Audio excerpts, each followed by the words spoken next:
think that one of the most difficult things about it is that everybody has been looking for a silver bullet and identify a single thing and say this is what caused it, and if we deal with that it won't happen again. And actually my instinct is that there were a whole range of causes. First of all, certainly I can speak with most authority about what happened in Croydon. A significant minority of those were involved in organised gangs.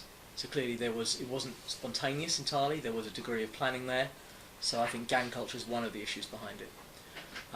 Then also a significant proportion of those that joined in, spontaneously as it were, had previous criminal convictions. So there are issues there in terms of our criminal justice system, in terms of people that have been sentenced for offences, maybe been put in prison or whatever, and we're not doing a good enough job of actually rehabilitating them. When they come out, they just reoffend again. I think there are clearly also issues on the other side of the coin in relation to sort of deprivation, lack of opportunity. I think if you look at the parts of the country and parts of London in particular where they happened, you see that picture very clearly.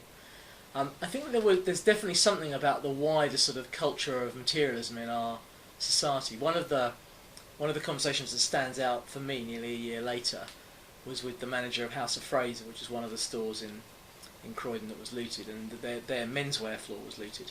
And the looters took two specific brands. They didn't loot the whole floor. They just focused on two particular brands, which presumably were the ones that they thought were fashionable, had status. They were the only ones they were interested in taking. So I think there's a sort of wider reflection on our society there.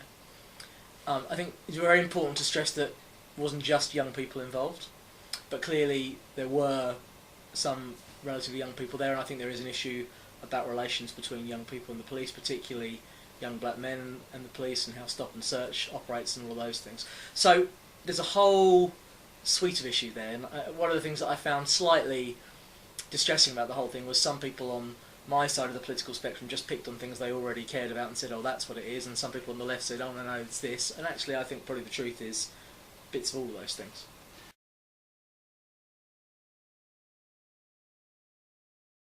So I think if you're looking at the longer term interventions, the starting point, I think, would be to improve the relationship between young people and the police. The policing in this country is all about consent.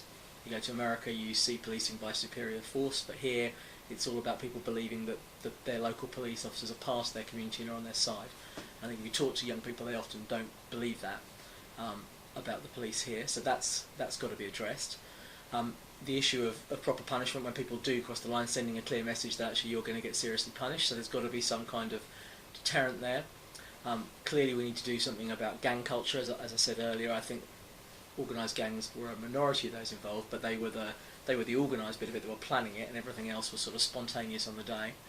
I think that then we also have to look at young people in our deprived communities and make sure that they have some hope for the future, that they believe that if they do the right thing, if they play by the rules, if they get a good education, there are going to be jobs for them, there are going to be opportunities there, and they can take themselves forward in life. So I think too many people don't feel that at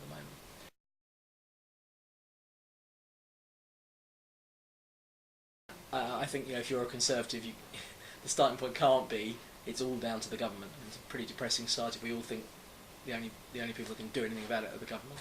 Local councils, I think, have an important role to play. So at a local level, government is equally, maybe even arguably more important in some of these areas.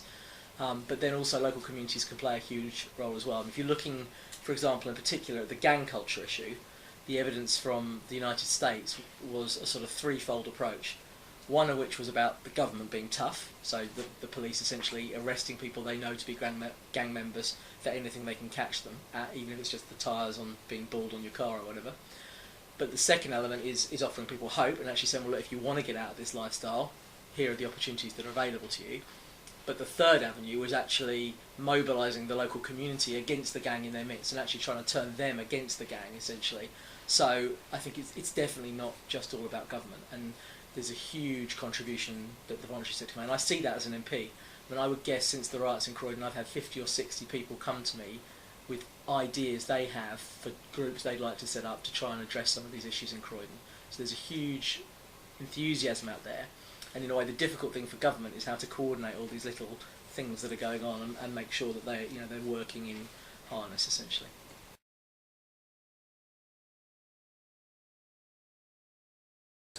I think unfortunately there's a great tendency in our society to stereotype. and you see it in relation to teenagers, but you see it in relation to a number of other groups in society as well. It's something that I feel extremely passionate about, and I've actually set up a group in Croydon to try and do something about it called Project Change. Immediately after us, I went around the schools in my constituency because I thought it was very important to get the feedback from younger people about why they thought it happened and what they thought should be done about it.